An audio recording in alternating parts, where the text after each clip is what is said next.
Amantombazane futhi qabanga ngiyawathanda kodwa manje sebengifundisile abantu ukuthi hey angisukwehlisa kancane kona lawa ayizela wona-ke yabo kona la ayizela wona hayi Ubusubhizi ngisukwehlisa kakhulu uze kancane kuthiwa yehlisa nje. hayi ukuthi ade ngiwa-attenda nami yabo. Mawuthi usesibalweni amantombazane abe-attend ishanti sithi hello. Sayothi yabona ukuthi usuyabona ukuthi usuyicebile noma kuthiwa khona le bitch othi iyodwa kuwena. Suvele wayiceba ukuthi Hayi vele uma vele uya-understand ukuthi mase sengikule stage amantombazane ayayizela yabo. Kodwa siyaba naso inkinga phela okwamanje sisa-right. Senibe isikhathi esinganani nemama? Hey siyaxabana on and off angisho njalo. Yeah. Kodwa kwamanje nje Sikhulume sisahona. ngale situation ya King Madlovu. Oh. We uhamba noNdabeni and then kushuthi uNdabeni nembalekisa awuchaza ukwenzakalani. Nanimbalekisa kwenzakalani nanimthatha nimisa laphayana noma nanimthatha nimisa kubo noma nanimbalekisa kusamnandi nisayijuzela kumnandi awuchaze ngaleyo situation leyo. Hayi le ndaba ngiyafuna uqamba amanga ngangazi mina usiyafuna yabo. Ngathola ekseni ngivuka ngizoya kwi-event nawe izoba khona yabo. Mesithola ekseni sikuvuka nobra wami yabo. Usibra wami uNdabe uyafuna ubhala u-one set yabo sihlele sithi hayi kwavela uNdabe umuntu otrendayo yabo singanaki. Sesisahleli siye kule event sifike sihlale nawe uNdabe yabo. Ekseni sarelaxile nje emotweni asitshengisa imessage. Ithi message ayisiyakubona uhleli khona uhleli noshanti ngiyakufuna. Uyazi umuntu ngeke akwazi ukucashe nawe yabo and futhi uyasho nihlele emotweni enjani nibangaki ayi sithuke nathi hayibo asazi shazi yena iqinisa akasitsheli lona yabo leyo nto.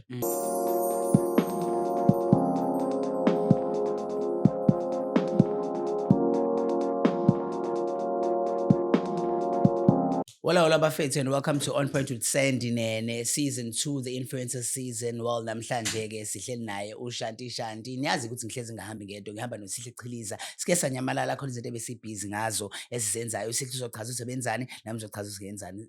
Shanti you welcome lana ku On Point with Sandy. Angibonga kakhulu ngibonga ithuba. Sihle. Yes njengoba seshela kuSendi ukuthi ahambe ndohamba nami uSihle Chiliza uDagu uNtomzi ngicela ukuthi noma ehamba sesifikile-ke ade sibhizi ngoba phela impilo yethu vele ayipheleli la kuphela kwenza podcast. Kunezinye izinto ezizenzayo amaceleni njengoba nami ade ngenza i-project yami as a young producer yala e-KZN ngize khona eDurban University of Technology. Bekuyilokhuzana theatre show titled Usiza. So being a producer, everything was a success. Last weekend nje mfethu lalela ibesisha bekumnandi, everything was just it turned out abantu bafile bakusupporta. Full house both days ngikwazi ukumanage ugcwelisa ama-seats awu-225 for both days. Wow, that's dope. Kwaphela ngisho ama-tags ngingasazi nami sekumele ngenze njani. Otherwise nje mfana the turn up was just crazy and the audience was just amazing. That is great to hear. Ziningi izinto ezenzakalile since ade sikwi-break. Wabona nami sengiyatrenda manje indaba yamampinga. Wena njalo. Uyazi ukuthi yena I couldn't wait for this moment uthi yena ngithi ngizama ukuthi ngichaza ukuthi yenzeka kanjani yabo. So niyazi ukuthi yena kwi-podcast sijwayele ukuthi yena suggest abantu ukuthi yena sithi abantu abasuggest ukuthi yena who to call. And then abantu ke basho ukuthi yena no asibize manje njengoba noShanti ekhona lana namhlanje usuggestwe abantu sathi masimthinta wangahesitate wafika yabo. So abantu basuggest uMampinga ngimthinte hayi okay because mina I didn't know much about her. Ngangazi ngesikhathi abantu bem-attacker uThuli em-attacker athi uyambopha nananana. Esathi no okay une-following nakusho ukuthi uyi-influencer so athi ngimbize ngimthinte mangimthinta avede athi kumina fanele ukuthi ngimkhokhele transport fanele ukuthi yena ngimkhokhele ukudla ngimthengele ukudla ngiphinde futhi ngimkhokhele ukuthi uza la kwi-podcast. Okay I think mhlambe yena mayenze nje igama lethi podcast mhlawumbe noma ngoba wathi kumina wathola i-advice from someone nomanager noma in I understandanga actually the aim of this podcast ukuthi sibabiza abantu sizoba celebrator and actually get ama followers abo ukuthi babazi kangcono because they don't have a platform to showcase and actually tell their story besides the content le abayi creator online yabo. So manje ke umunye umngane wami oyi-journalist online journalist wahamba wayiposta ku Facebook Mampinga wafethu wangithuka. Mina ngiyamxoxela umngane wami yabo ngize ngimsendele i-screenshot umngane wami wayithathwa ipost Mampinga ke seyangithuka ke manje ke uthi ngilambela kuyena ngilamba kanjani manje yabo. Sihle I've interviewed so many people and uyabazi nabantu sesibabizile lana kwi-show yethu ukuthi manje sezothi yena fanele ngimkhokhela azangithuke is she that big ilento le ngiyibuza yona uthi yena hayibo if mhlambe people who have actually sat down and actually I've actually interviewed mhlambe OJ something obani bona they didn't and ngaleso sikhathi ngangaseyona podcast interview ngangisablogga ngaleso sikhathi so if abantu abakhulu ngaleyo ndlela they can give me time to actually ukuthene ngibazi kangcono then yena ubani yabo but-ke siyayidlulisa leyo nto leyo. It's not about her today. It's not about her. It's Bethu Shanti. It's Bethu Shanti. Ungabi namhlanje hayi itayela kuphela. Itayela kuphela. Ngibonile ukuthi yena usuqeda khipha ingoma with uGalo. Ngicela ungitshela nje uNdumiso. Okay, isibongo waba. KuNdumiso Mpele. Ndumiso Mpele wasemabheleni, right? Okay, uNdumiso ubani ekhaya, ukhule kanjani? Nesikhathi nje la usuthi yena okay mhlambe you creating a social media career noma mhlambe kwenzeka ukuthi mhlambe ugcina utrend ngevideo yodwa bese ubona ukuthi kuyaphileka la noma into ehlezi oyifuna ngoba siyabona manje usuka music. Awungichazela nje ukukhula kwakho. Igama leshadi ngalithola nje primary. Ngalithola primary nje ngaqanjwa amarasi endaweni. Ngobani? Babona indlela engiphila ngayo bo style nani yabo bayithanda ke leyo nto.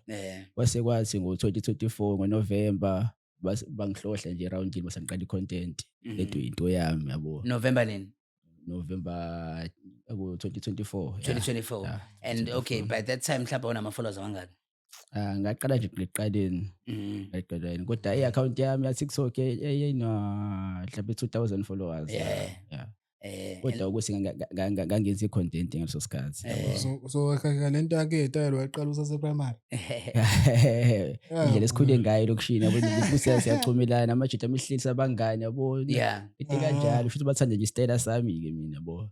Ngakhula nayo. Uqhamuka ekhaya linjani? Ayikhami ku-rice kakhulu ngifuna ukuqamba amanga. Wena wedwa kini? Hayi mina omdala kahle. Wena omdala? Mina omdala. Oh alright, eyama first born yakho. Ufunde kuziphi ikolo, ukhulela iphi lokishi? Ngafunda la eMbili Carrington ngasafunda eMlazi, ngaqedela eMlazi high school yami eseMlazi.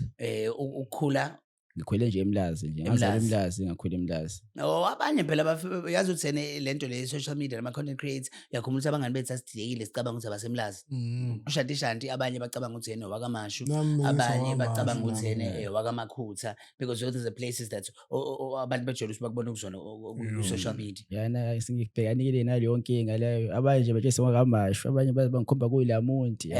Umuntu athuke sakwathi uhlala eMlazi yabo nje. Bonke baclaim. Iphi section eMlazi? Ngikasi kodwa ngaqala ngahlala kaJ ngafika kasi ngo2004. Esikoleni ke ubuyasho ukuthi yena buyingane yesitayela ne? Buyingane yesitayela iziphi izinto obuzenza nje esikoleni bungena lo Mr makumodelwa noma yilabantu abadlisayo bazokhomba intombi mako Misi nje awuchaze nje impilo yakhe seprimary. Hayi mina nje ngikhule ngidansa kodwa nje mina ngiqinisa kakhulu ekuswenkeni hayi bengiswenka ngifuna uqamba amanga. Ngiyazwa nje kakhulu ngomswenko yabo nje nguthanda nje yabo ngikhuluma nje wona isikhathi esiningi yabo. Ngathi lembaka kudala wakuthiwa amajamunci. Chamunci ngithiwa amajamunci abafana basuka. Meqhamuka kuthiwa ushanti. Hayi akakusho njalo ngaleza ikhathi lezo. Akusho njalo. Bachitha. Akajisa kakhulu. Okay nokujisa kanti. Ngajisa kakhulu esikoleni nje angangijisa nje ngiswele kweliti ngaduma ngayo ngoba lento uduma ade ke yaqala ukuthi ngiqala ukuyiveza emakhamereni manje yabo. Kushuthi wena boyile nhlobo lena ngisho nane uniform yesikole iyayiphimpa yenza ukuthi ugqoka ama secret socks. Angangiqoqa nje full uniform lento ama secret socks kodwa ngangiclean yabo ngiclean no tie omngaka. Usayohlala ke. Okay confession. Ohlala nje kahle. So waqala ke 2024 la ukuthatha isikhathi singanani ukuthi abantu baze bagcine mhlawumbe usokhona sokubenefitayo from you being a influencer. Kusuka ngashesha ngoba ngaqala ngoNovember kuDecember nje abantu babesecela ukushutha nami yabo. January nje ngase ngimkhulu kakhulu yabo kwashesha kwami yabo kwashesha. So awuxoxa mhlawumbe ngezinto because I know ukuthi yena I character yakho oy portray online I'm definitely sure ukuthi yena it's definitely not who you are. mina usiyena lowo muntu loyo ukikini nendlela okhule ngayo nani yabo nje abantu mabebuka online umuntu wild person, wild animal, party animal, umuntu nje ogruvayo, mhlambe akasebenzi, mhlambe uyi-rich kid, uthola izinto kubazali, uvunywa amarazo, abambizayo uthi hayi cha uthole lamantombazane lawo, yabo nje into ekanjalo. But akuyona ngempela i-character yakhe leyo. I don't know. Abanye phela mawababizile la i-character yabo ibe i-total opposites. I mean ubalisa naye akhuluma ukuthi kwaba kanjani. Yeah, ngikubona ngakhe. But I think for okay, awuyikhulumela nami angingasho engikubonayo mina. I-character lebumnandi hayi ngiphila yona lebumnandi awuqamba amanga. Kodwa just times ukuthi abantu bake basho ukuthi yazi ku social media uphaphi sometimes indaba ube down yabo. Ile nto lengiyibonile esikhathini yokuhlangabeza la. Into ebuyi ngishaya ngikhuleka kakhulu ngemuntu engibajwayele. Okay. Ethwena ngiyabo. Umuntu uthatha isigazi ngimjwayele. Manje ukufika abantu abangengabajwayele ngoba engazi ngizothi ngicina sengithule yabo. Yona inkinga engibhekana nayo. So okay ku-social media ke iziphi izinto ezinhle sekakwenzela zona nje because okay I know ukuthi yena unengoma noGala njengoba ngishilo eqaleni iziphi ezinye izinto besides nje ingoma ngoba mingithi ngisazama la music yabo ngoba yona EP yami yokuqala le yabo ngiyende abantu ngiyabo sibayithanda nama bookings ayeza nama-bookings ngiyawathola ama-booking akhe lezi insuku angifuna uqamba amanga yabo ngiyashisa ukuba ku-entertainment industry kwakuyinto mhlawumbe uhlezi uthi ufuna ukuthi ube khona ngoba even uthisha eklasini bengibuza ufuna ukuba yini angizofuna ukuba i-celebrity manje uyabona ukuthi social media siyafeza amaphupha akho kuyenzeka ngoba namashita nje ngasekhaya nje mengihleli nawo kuthiwa ufuna ukuba ngithi mina ngifuna nje ukwaziwa yonke into la ngifika khona abantu bengazi ngiyakubonisa kuyenzeka yabo kuyenzeka okusehle ngathi ngokwakho mfethu ngokwesitayela osiphilayo sabafethu sikhulele sonke lokhu ngasenanda kuyikona ukuthi phela siyazama ukuthi singanamatheli leli side elingekho right leli rough sithanda ukubuka ngala ngisho ukuthi ngiperfect nami ngikwenzile okwami usebumnyameni yabo but do you think ukuthi isikhathi esiningi ngiyabaza abantu abaphila nangendlela na ophila ngayo wena and isikhathi esiningi labo bantu bajwayele ukuthi bebe surrounded by abantu abangekho grand abantu in terms of kanjani thola ukuthi mase usubhekane nama darkest days zakho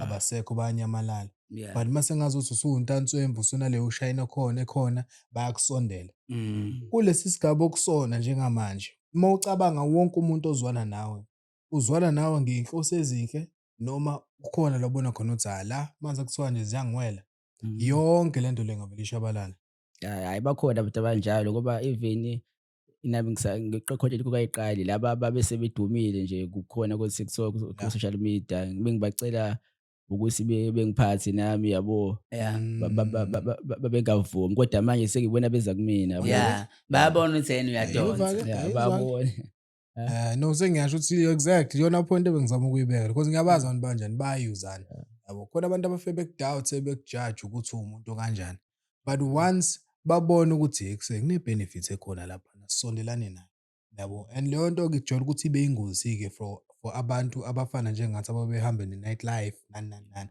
bakudayisa phambili ugcina yabo usele wedwa le nto abazali bethu abahlezi besikhuza ngayo ngabangani abangekho grand because unabo abangani ngoba nami ngihlezi ngikhuzwa ngabo ninje ey'nsukwini ngila e-Durban for sishisa nyama khona umshida nje engabazi basaba kamakhothi yabo bangigqugquzela izinto ey'kanjalo namantombazane yabo nje ngokuthatha serious ngoba kusho umuntu ongangazi onganisela la ku-social media yabo ngokuthatha and then iphathi amantombazane ngicela ukuthi uyithinte iy'ngane ziyayifela nangathi uyayifela ngayo you in a relationship noma amantombazane afuqa abanye ngiyawathanda kodwa manje sebengifundisile abantu ukuthi angisukuhlisa kancane kona lawa ayizela wona-ke yabo kona la ayizela wona hayi ubusubhizi kakhulu uze kuthiwa yehlisa hayi ukuthi ade ngiwa-athenda nami yabo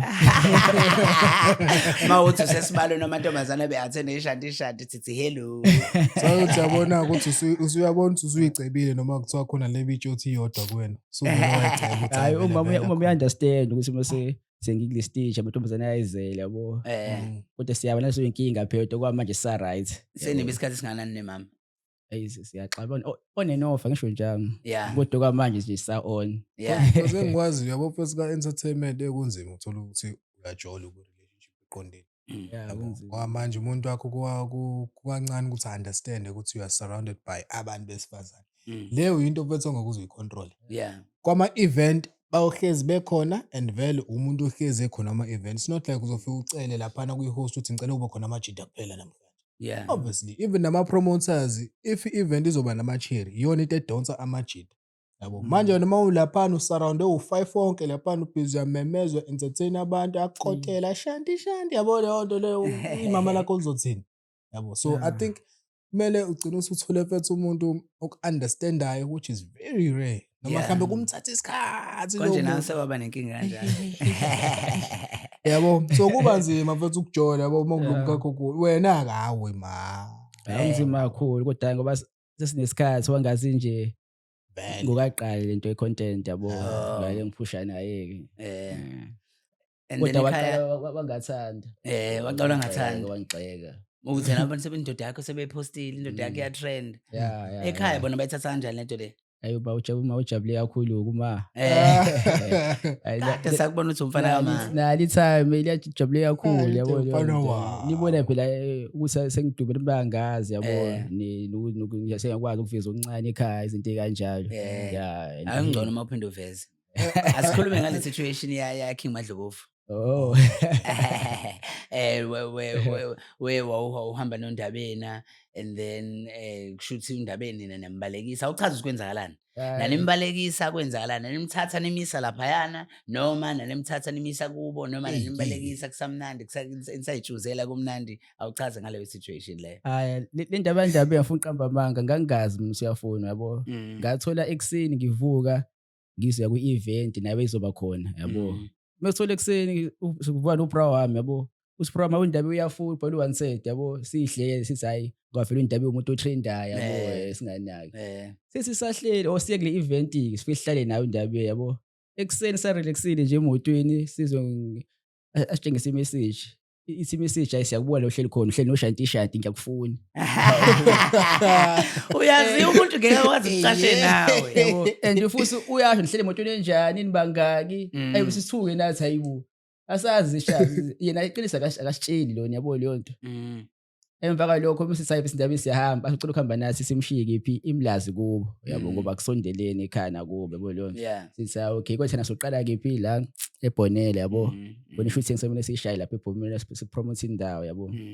Hayi sifike khona mesifike khona sithi ukuhlala kancane yabo esesiyabheka awusengipostiwe nawe uNdaba ufuneka nawe leyo nto.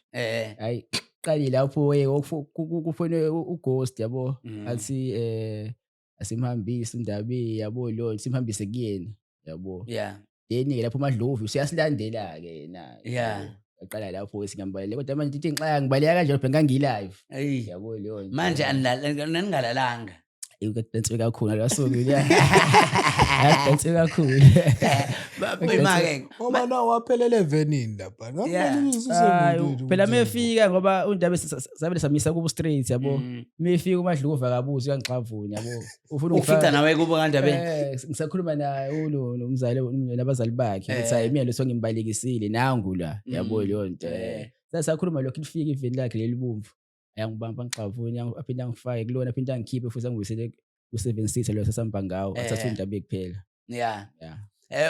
Abantu nje bathebela kube suggest ukuthi hala ukushiyelana wena ukube wakuthatha uzwenze njani?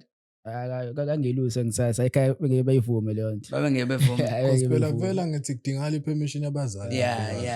Ngoba useke wangizaba ungena ngabo abazali bathi hayi akwazi mfana usakahluphi la ekhaya good boy. Awuhluphi wena ukushuthi noma uhamba ongeke ulala ekhaya noma ungeke ulodizana uya report bayazi abazali yonke into engenzayo. Nangakho bayani ukuthi futhi i-content it's just a content leyo nto. And I'm sure naleyo nto leyo nawe it did you with favor ne because ama followers akho I saw on your Facebook you went from I think you had like 15 or 19k anyuka. Nganyuka kakhulu kuFacebook ngaleza insuku nganyuka kakhulu ngoba ngangekho omningi Facebook ngimningi TikTok kodwa manje ayina kuFacebook sasengimkhulu. Ngabona. So in that case shout out to King Madlovu naye usazoza la. So shout out to him wasiza us in a way. Mehle nje samshida ngeke ukuthi ayena wangisiza ukuzwa bandle ngase ukukhuphwa kancane Yeah. hayi ngifuna uqamba amanga So Blessing in yeah, good disguise. publicity is bad publicity. Facebook wakho I hope umonetizile ne. hayi ngoba sengithole ne-manager izongisiza lapho nalapho izinto Yeah. kanjalo nginganazo ulwazi izinto Usune-manager yabo. manje? Yeah, sengine-manager. Uba manager yakho. Mingathanda ukushiya ama-details ayo nje la inamba yayo mhlawumbe Uba igama layo. ukhanyile. Ukhanyile. Yes, Oh, ukhanyile. Ku-industry vele. Akekho ku-industry. Sekwaba ku-industry. Akaze So uzoqala ngawo. uzoqala ngami hayi ngiyamthemba yena. Manje uye kanjani uthi uzukhetha ukuthi okay no imanager yami kuzoba ukhanyile uyena ok-approachile noma Wanga-approacha Mm. shuthi wasesixoxa ukuthi nje i-management kanjani yabo. yeah Ngambona ukuthi umuntu na-financial u-right Yeah. uyazazi izinto no-connection yabo. yeah Ngase no ngiyazama. uyazi sifanele ukuthi abe nemali fanele abe ne-connection. Kodwa ne-knowledge ye-industry nayo iyadingakala sometimes. Yeah, akuthi vele isikhathi esiningi mengisizwa abantu engihlala nabo kade benolwazi abanye yabo. Yeah. Yeah. Okay. Obani labo? Oniseni Niseni. ucula ikhula yabo. Yeah. Bengihlala nje nabafethu nje. So uhlangana kanjani-ke nogalo nizen-realize ukuthi yena okay EP kwakuyinto mhlawumbe na-groove ndawonye na-decide ukuthi yena okay manje sishaye EP noma naqale nakhuluma online nakwi-social media kwenzakalani? Sho sibulaqala ngoba ngihlala kakhulu noNiseni yabo ngimaze nje engokadumi yabo. Engokaculi nokucula yabo. Futhi waqala kwaduma wacula wazwana nogalo ngendlela abazwana ngayo yabo. Bahlala ndawonye eflatini yabo. Yeah. So bebuka TikTok babonisa lo muntu singamsebenzisi Yeah. uSima futhi hayi ngiyamazi yabo. Yeah. Umngane amakudala yabo. Baqala lapho befuna bapromote music yabo. Base babona ukuthi hayi nami ngingangena base bacela ukungizama. Yeah, ngoba bayabona phela ukuthi uyadonsa nawe. Yeah. Base ngathi hayi nami lutho bavele ngiyalifisa yabo. Yeah. Ngana kanjalo. Yeah. Hayi since nirealizile ama bookings ahamba kanjani? Njengoba ngisho ukuthi ngiyafa ama-bookings. Yeah. Baliyonto Yeah, ukufuna le bookings, ngcinga. yeah. Ngokubuza ke mfethu njengoba uyi-influencer. Okay. And manje into ongasho ukuthi iphushe kakhulu ngawo umuntu nje akhe kwedansi uyadansa Yeah. uwenza zonke lezo zinto lezo. Ama-influencer ke mfethu ngoba ubukubona abantu abaningi ngokwakho u-influencer bakho buyindlela e-right kuphela noma bukhona ububi bakhona noma nje strictly into enhle wonke umuntu ongafisa ukuthi uyayenza. Since uqalile. Since uqalile wena uyibona ukuthi uyi-influence e-right kumphakathi wonkana from iy'ngane ey'ncane to ekukhuleni kwabo noma nje ubona ukuthi yebo kukhona engithi ngiyakwenza mhlawumbe ngeke uze kube right for i-public but kukhona futhi engikwenzayo ubone ukuthi ku-right. Ngokwakho nje uyibona engathi uyile kanjani. Abantu abaningi ngoba isikhathi esiningi mina ngipromote umdanso yabo. Abantu abaningi khona vele abangixekayo abangakuthanda ukudansa kodwa into ebuye ngixaka ukuthi even o3 years bangithanda. Yeah. Ama-teenager abogogo wonke umuntu uyangithanda uyangijabulela yabo. Unayo ingane? Yeah, nginayo ingane. Okay, ingane yakho unemingaki? Ayizothi 5 this year. Okay, ingane yakho ungayithanda ukuthi ibukele kumuntu onjengoshanti shanti ku-social media noma kephi ungayithanda ukuthi ibukele nje kumuntu onjengoshanti shanti? According to everything that esibile nje kwi-social media nokutrenda ngawe ingoma umdanso ungayithanda ukuthi ibukele umuntu onjengawe mhlawumbe? Eish yabo lo mbuzo Ungabuzile ukuthi wena Yeah. okunye ngiyathanda ukuthi ngikopele kodwa kokunye ngithandi. Yeah. Hamba manga. Yeah, njengayo yonke into inama-pros and cons akhona. so Njengoba desho usihle nje nayo ukuthi khona ubuhle khona. yeah njengoba desho nje. Kahle wena ungathanda ukuthi ingane yakho into engayikopela kuwena i-confidence yakho. Yeah. But kokunye ezinye zezinto ozenzayo ufisa ukuthi idlule Yeah, ngingithande kokunye. because now umdala uyazi ukuthi ine wrong ine right kungekho right yabo. Yeah, kodwa naye phela usakhulu usamncane. How old are you? Umdala. Ngizosititi ngoDecember. Oh yeah, semdala. Nje mfethu wonke zonke inqumo mfethu ezazayo ezakho. Wathi wafika nje kule age ukuthi the fact ukuthi uwenze nengane usho khona ukuthi you are grown enough yabo leyo nto leyo. So whatever decision that you take now as ukuthi inawo ama results akho in the future because from now mawucabanga 5 years later when uyibona ukephi say 5 years later asiyazi future ukuthi siphatheleni Yeah. wena Shantisha kuyakhathaza phela nokudansa Yeah. Ngiyakhathaza. wena mawucabanga nje ngokwakho Hayi ngifuna ukuba mhlawumbe sengisekushada Yeah, okay. nginemuzi Yeah. yabo leyo nto.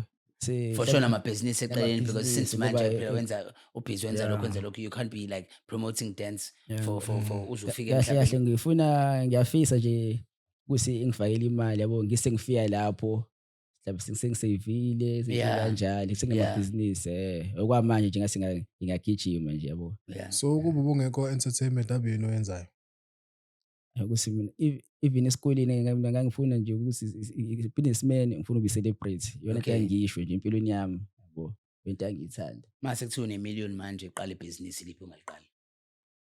Ngavele ngivule iclub eShantiland igama layo. Shantiland. Ngibhala uShantiland. Yeah. Ngithanda phela ukudansa lophethe. Vele ngidansa nje straight. Yeah. Ngathi sekuyayibona ngempela. Ayishantiland ungaphithizela Ube London. Wayo ubuya lapho izombi.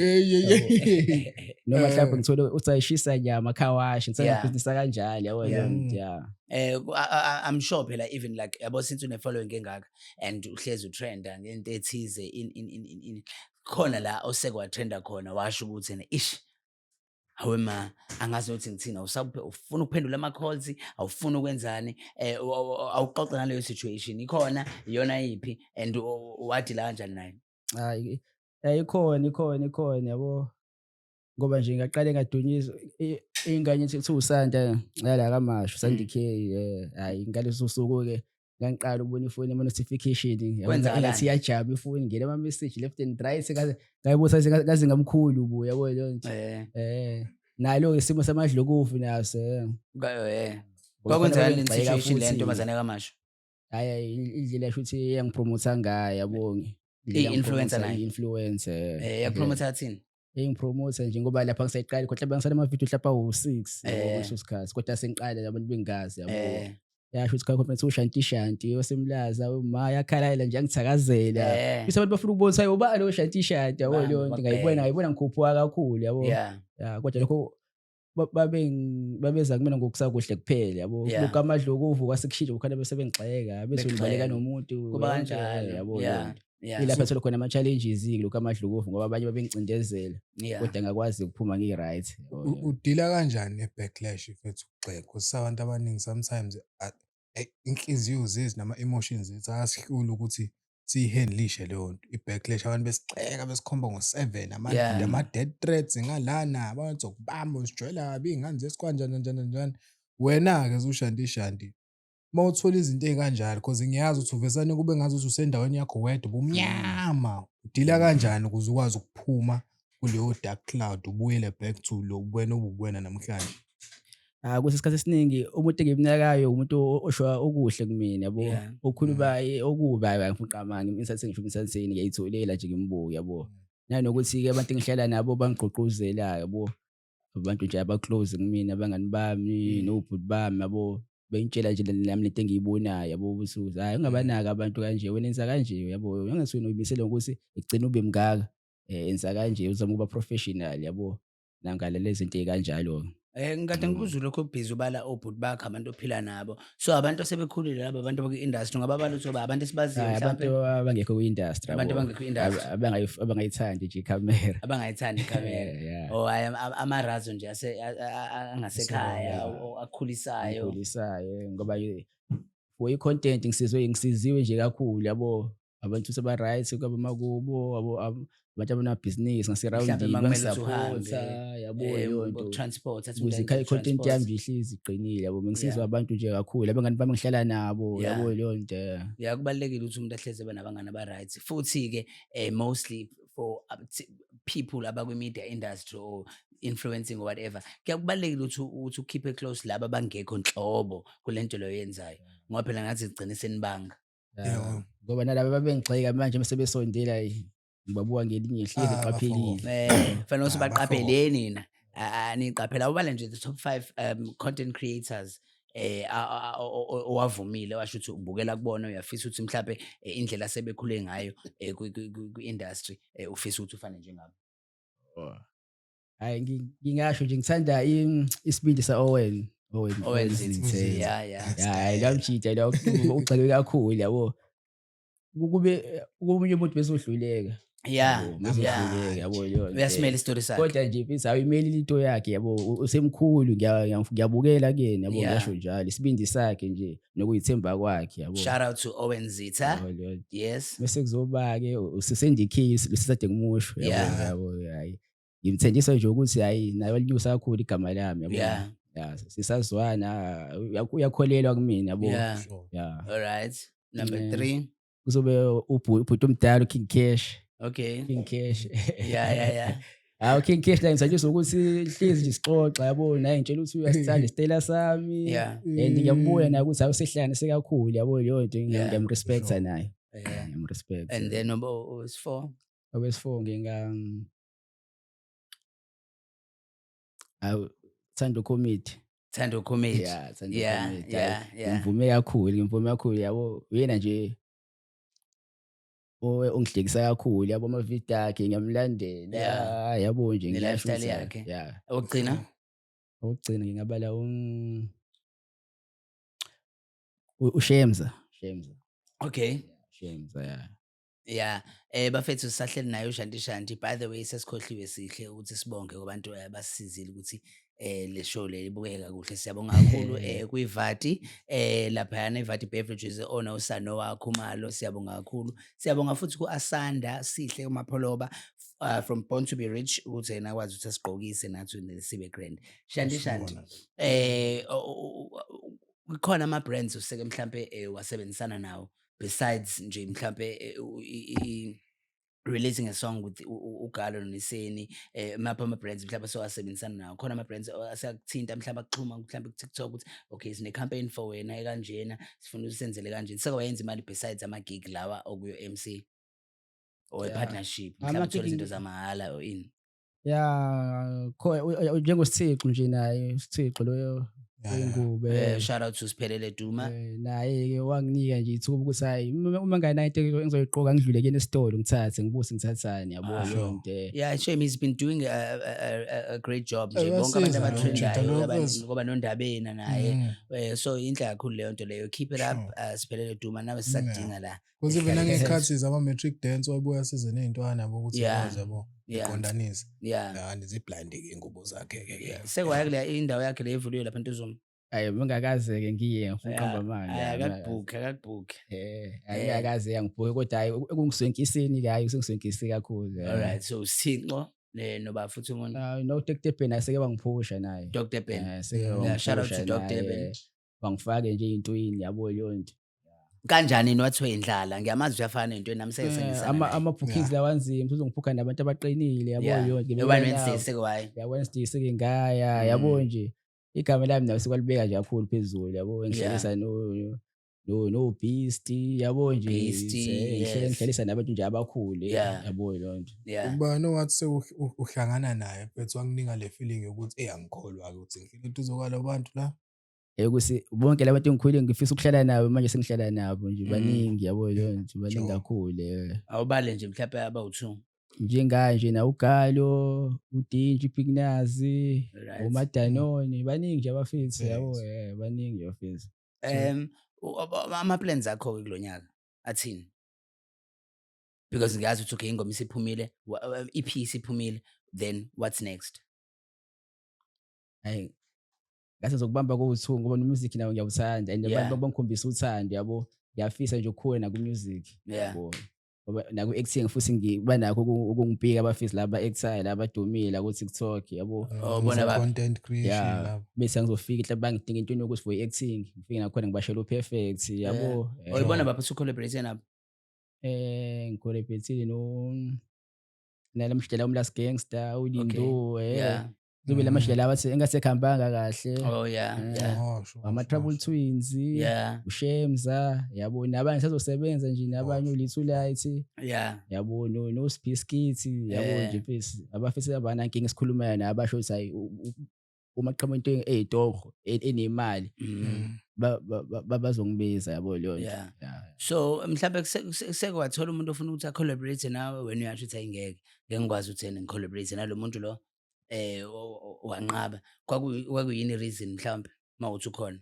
Hayi mina ngumuntu ojwayele ukusisa abantu yabo leyo nto ngimasise kakhulu nje abantu yabo mebecela usizo kumina yabo especially ama-local business yabo leyo nto nalapho soma-assist la samancane walithole yoshine ngokavili nje yabo ngiwabhostile kakhulu abantu ngakho bengisanda naleyo nto yabo. So relaxile umuntu nje umuntu othandayo ukuthi asebenze. Umuntu othandayo umsebenzi. Usihle lo hlelo ngicela kwakho u-DJ and as a producer. Masethi nje ayifethi ngifuna sishaya ingoma.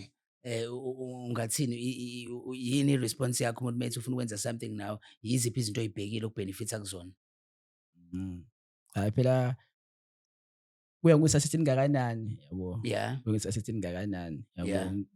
Yeah. Nami sengi-charge mhlawumbe ngi-charge i-price ngiya-charge yabo. Lelo percent lelo mhlawumbe engomeni yabo kodwa phela umuntu ngimcharge naye njengendlela engibona ngayo nayo ukuthi ngeke ukuthi umuntu semncane yabo sengifuna 1000 2000 yabo leyo nto leyo. So kahle you are open to abantu abafuna ukukhula izinto ekanjalo. Ithalente mali ikhona nje. Yeah ngibona ithalente ke nje mfethu. Ithalente. Because phela egcineni mfethu as much as u-open ekusebenzisana nabantu angeke uyifake la ku situation whereby ususebenze nomuntu but i-production yakhe iyaleka yabo isikwenza nawe igama lakho lekho uthi we ngoma kaShantishana ngoba ngihlale kakhulu noNisi noGali bayigada into kanjalo yabo ukuthi usebenza nomuntu ozokubuyisela phansi yabo. So always nje because vele maningi ama-artist underground local angaziwa but ayishayani number so njengoba ngisho ukuthi hayi sebenza ithalente mfethu sebenza ithalente okay ayikaspanisana nawo umuntu kanjalo ngeke usumgqilazi yabuka bo-talent likhona kodwa manje platform yasebenzisana umuntu kanjalo. Wena mhlawumbe eplatini khona okwaziyo ukudj noma usafunda usashaya ivocal kuphela? Hayi lutho hayi lokho DJ ngiyakuthanda impela kodwa akusebenziwe yimina ngiyithandile mina. Uthandela i-mic? Ngibona kwi-mic kakhulu. Ngithanda i-mic mina lokho okunye u-DJ ngu-producing ngithanda impela kodwa hayi mina. Ufisa nje mfethu ukuspana nobani ukushaya inamba umuntu uthi ayabona la nawu producer ngifuna ukuthi ekuse ungabala baseThekwini kuphela ngoba so far usalokhu bala abantu bala eThekwini phela sibuke nangaphesheya khona abashaya yonke indawo even ngisho nase-Eastern Cape naseGoli. Kusi ipiano ngithanda ipiano yabo. Awuthanda ipiano? Khona phela uma sipiano ngiyithandayo kodwa nothi ukuthi yabo umuntu igqumu mina. Umuntu udance nje sipakupaku nje waluyi. Umuntu omkhulu ke oproduce igqomo ongathanda ukuthi usebenzisane naye? Ngifuna ukusebenzisana no-TQ lo wama-Western Boys kodwa ngize ngathi usengene kulabafana ama-William Boys. Yeah I saw that. Shout out to TQ naye Western Boys with ibhuti wakhe and then I think uLontuzana uStingray abasekho right benoLontuzana usephumile sengene yena ngibone kwipost sengene yena. Sengene yena yena umuntu engifisa ukusebenzana naye ngoba ngikhule vele ngespark sakhe. Okay. Ngagcina sengihlala naye. Alright. uLokhuzane awuthanda ukuthi ikhambe usebenzisane noDankie Boy?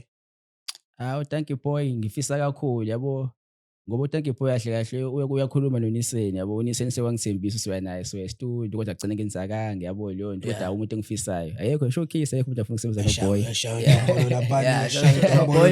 Yabona ishanti lifuna niye studio. Manje amjida selokho epethi i-tag yakhe ede leyo uthi Boys Coco Durban ngathi ingqondo ayiphindanga. Wenza kakhulu manje. Ngathi ingqondo ayiphindanga right kwavele kunakala nje. Hayi wenza kakhulu. Hayi yena umuntu anganankinga nje futhi nami yabo ngiyafisa ukusebenza naye. Abegqomo bavumile abawu5 khona ke la eThekwini abadedele spark uNtswembu ngabo show ukuthi okay makuthiwa yenza i-playlist la manje siyadansa ingoma. Hayi njengoba ngisho nje sayi uTQ nje hayi ngivumile kuzoba ama-Naked Souls ama-Naked Souls kuzobe uNator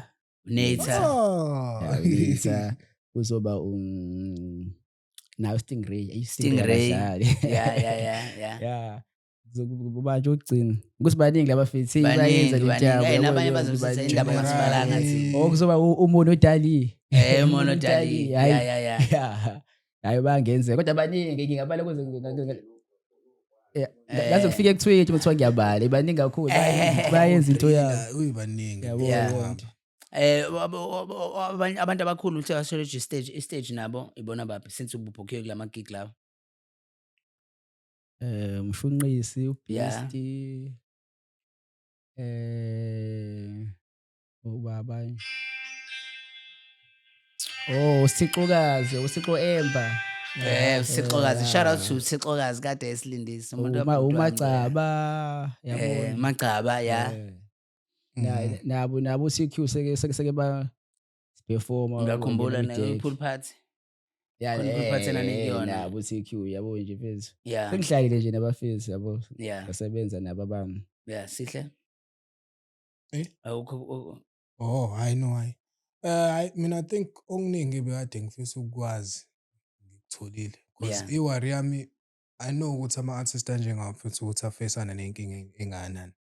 Yabo, because njengoba kade ngibuza ukuthi i-backlash udila kanjani nayo, yabo. As i-artist nje first kulula ukuthi ufike endaweni webhayi uzizwe ngathi usu-depressed. Yabo, kodwa manje sinalento futhi ukuthi asazi sokhuluma noba because in the public space sihle sabantu abahlekayo. Yeah. Yabo. But manje mase usuwedwa, kuyakuhlasela konke lokho ugcina sekuningi ngesikhathi esisodwa ugcina ungasazi ukuthi kumele wenze njani. Njengoba ushantishanti abantu mawufika emgaqweni uzofika uphashwelwe izingane zikujabulele nabo nabantu labafike bekujabulele kanti deep down uyafa. Yenzeka leyo nto ngoba abantu phela bahlezi bekubona ngihippie. Yeah. Kanti nami ngiyakufiki la yangumuntu ekugcineni. Phela abantu bekhohlwa ukuthi mase usumkhulu ukuthi nawe umuntu, yabo. Liyasebenza ishanti noma lenza content, lenza music, liyabhuka full time. Hayi. Ngiye ngasebenza as a security. Yeah. Ngase ngathatha isinqumo sokuthi ngime kancane ngidile nje ne-content nalento engiyithandayo. Kuyathusa ukukhombisa i-braveness abantu abaningi that creates content nophumulo indodla naye wesitshela ukuthi wawuyeka umsebenzi. Kodwa into esingixaka uyazi ukuthi abantu bahlezi bethena ama-security abantu abayidomu kodwa yabo into esingixaka manje ama-security indlela adonsa ngayo when it comes to i-content creation answempu ngale ndlela le yibona engiwavumile ayadansa labantu bayahlekisa labantu benza ngayo uniform futhi yene ungathini nje kulabo bantu laba abajaji umuntu kuba nakhe security ukuse akhona ama-artist ashoyo ukuthi hayi mina ngibe security ngihlangene nawo ukuthi ngingophela ngwabale ngegama siyanazi asho kodwa mina lela thuba ngalijabulele ngoba abantu bebejabulela lokho bese abantu uyasebenza, yabo, ngoba abanye bengibuka emavidiyweni becatha ngesigebengu bese ufuna ukuthatha yaphi imali yonke leyo nto bese bengibona ngifaka i-uniform bajabuliswa yilokho, yabo, kanti uyayiphantela, yabo. Ngoba lekho icala esalibonile kuthiwa yena ubhutshuze igebengu ngoba thina on duty. Hayi bangiphasa kahle nje ngaze ngayeka, yabo. Because even nayo owena be-security ngaqala ukumazi wayilona security. Belona baningi nje abanye sengiyabakhohlwa ama-content creator ama-security abadansayo abaculayo abenza i-storytelling bahlukahlukene nje. So kahle kahle guys aniye kulokho disrespect ama-security kodwa mhlawumbe phela umsebenzi loyana mina yazi ukuthi nginokuhlangana nabanye ama-security afethi nawe abe umdanta enze ngenye indlela nje nawo.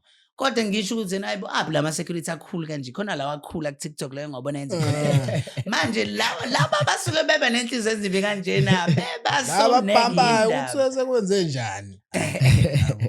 Kodwa ingcono futhi mawuthi ngempela usayibambi nanokuthi kuyaphusheke lo phusha ngayo nanalento ukuyeka umsebenzi uthi okay yazi ngiyilandela nanka amaphupho wami njengoba usuliphila manje iphupho. Ngiyacabanga ngoba phela kusayeze eqaleni awakafiki kusayeze eqaleni njengoba ukwazi nje ukuphila kusho kusakuningi osangakwenza.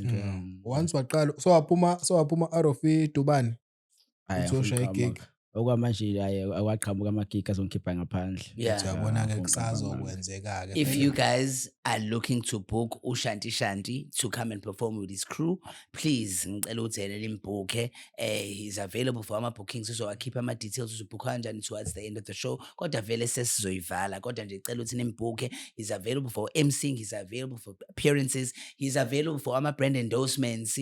He's open to a whole lot of things. Ungafisa ukuthi ikepla ufisa ukuthi i-stage nje ufisa ukuthi mhlawumbe i-festival noma i-event enkulu la South Africa ufisayo ukuthi ngiyayibona ngilapha. Ngiyafisa nje ungena kwi-First Step and Rocks. I-Fex bekuthiwa isiphelile bekuthiwa yokugcina anywhere in your city naku Beach Fest Gagasi Beach Fest khona Inkfest Yini? Inkfest noma Inkfest yonhlanhla splash le yenzeka kamasho. ngiyafisa Yeah. Nama Durban July events. Durban July is coming up. Abantu abagqokisa, abantu abakubhuke. Yeah, ngikufuna naseKapa mfethu. eKapa mfethu abelilalela idombo lamakhala. Hayi ngoba nabo sikhule vele idombo lase Eastern Cape lase Cape Town sililalela kakhulu. Abadlali kanti. No bana baningi. Mr. Telo, Chusta. Showcase yabona. Yabona nje mina judging with like ngiyabona ukuthi uyabazi abantu uyazi ne knowledge, you know people babalo leli dombo leli ngiyabonala ukuthi yena cha shuthi into oyifunayo into oyifisayo vele kade wayifisa le into engiphilayo nje igqomo umdanso nje ngihamba ingakho nje ubra wami lo wenza lelo lesikipa lesi ngisaphosa kakhulu sibhala ukuthini phosele shout out mfethu Qomis Culture ubani uKemo Daboy yawo naye nje uyi-artist uyi-qom vocalist yabo kodwa mesebanene ibrand yakhe le mesebane brand khona la eSawa vele khona la eSawa kodwa sihlala naye ngalimlazi kodwa usebenzela la eSawa ave kubalekile ukuthi yena ube nabangani abakwazi ukuthi bakusupport uma wenza ithi nawe lento yenzayo ukuthi yena umsendele shout out, that's a good thing because I mean it's advertising nathi ngathanda ukuthi yena mhlawumbe aphinde sigqokise nathi because sigqokisa ama brands ahlukahlukene for ama episodes ahlukahlukene yabo so mhlawumbe agcine sekwazi usigqokisa. If you're watching my brother, we're also looking to wear your stuff. Qomis Culture, we also love Qom, we believe in Qom actually. Ibu sanita panzi nathi sesabhenga phela nathi ngiyabhenga manithandi awusibhenga athi sidance budgeting yabo ngesikhathi uKing Madlovu ekufuna abanye abantu babethekwa nami ngangithekwa kakuthekwa no kakuthekwa wena nomgiliswana no TQ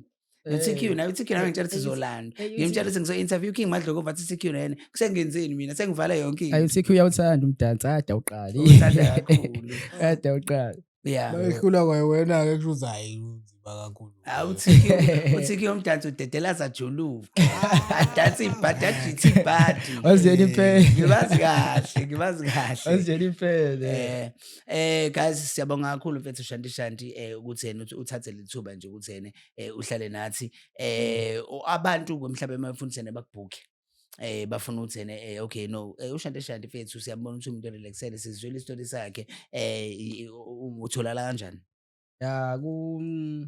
ku TikTok nguShanti 031 ku Facebook nguNdumiso Shanti's yabo umuntu engaqhamuka lapho wakhuluma nawe kodwa ngizomdlulisela ku manager yami yabo okay imanager thinta kanjani i number yayo okay ngicela ukuthi ubuyibheka bese ngiyakubuza ukuthi yena uzo celebrity crush cela ukuthi uyibheke by celebrity crush yakho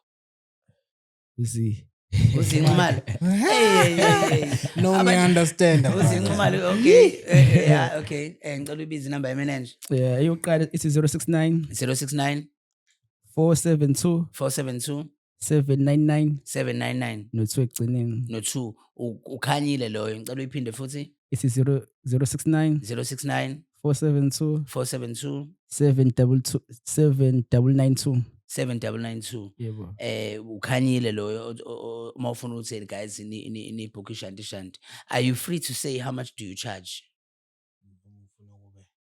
noma umuntu akakuthinte negotiate or what's the standard going price umuntu cela ngithinte I think I negotiate ngoba manje inkinga uzoyisho la and wonke umuntu okubhukayo uwazi leyo mali Eastern Cape uzofuna leyo mali yabo nje manje sometimes kubuye kushiyana ukuthi ngiyiphi indawo umuntu ngiphi yabo leyo yashiyana umuntu osemlazi kufana umuntu uzosihlapha ngiye ma respect yabo leyo into kanjalo mase kuthiwa lala manje ukhethe i-country ofuna ukuvuka kuyona yipi and why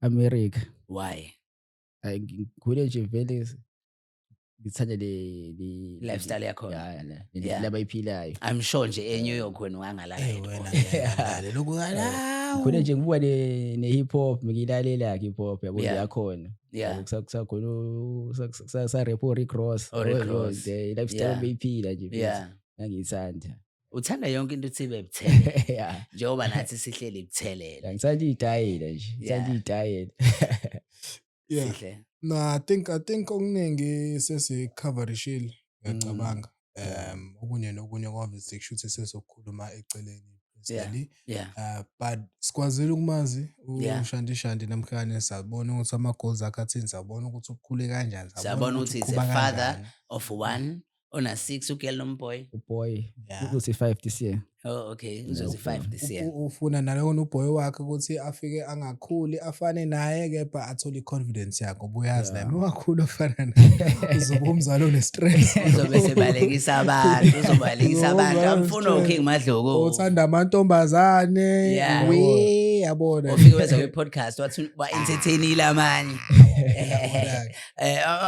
Kumuntu-ke obukelayo kuwena, cela ubuye lapha kuleya camera. Umuntu obukela kuwena, ungathini kuyena njengamanje, imessage nje ongayisho. Ngiyasho nje ukuthi akayithembe lento afisa kube yona kuyokwenzeka mefake nje imoral yabo nokuyithemba Yeah, lento engayisho yena angagive up yeah. angagive up. Highlight kakhulu vese le confidence because baningi abangenayo. Yeah. Sometimes into eyinkinga kuthina as abantu qala. Starting is very difficult. Yeah. Uqala nqa. I think ke umuntu once wathola leyo confidence, once wayicabanga nje in fact, thatha leyo camera yakho futhi uyibeke laphana, risk uyipost. Obviously ngekuthole ama comments la wonke ngekafane nalento oyilindele. Kuzoba khona abayithandayo kuzoba khona abangayithandi content yakho. Kungadidisi ukuthi uthola ama views awu 10 noma mangaki. Gcineni uyugcina ufikile la uya khona. Umelelo takes time. Awuyazi futhi uthi inini. Yabo okwakho nje ukuba consistent uqhubeke njalo uyifake egcineni uzogcina kwenzakalile. Well, you have it, guys. On Portrait Sentinel with myself, Sihle Chiliza, and of course, Ishanti Shanti.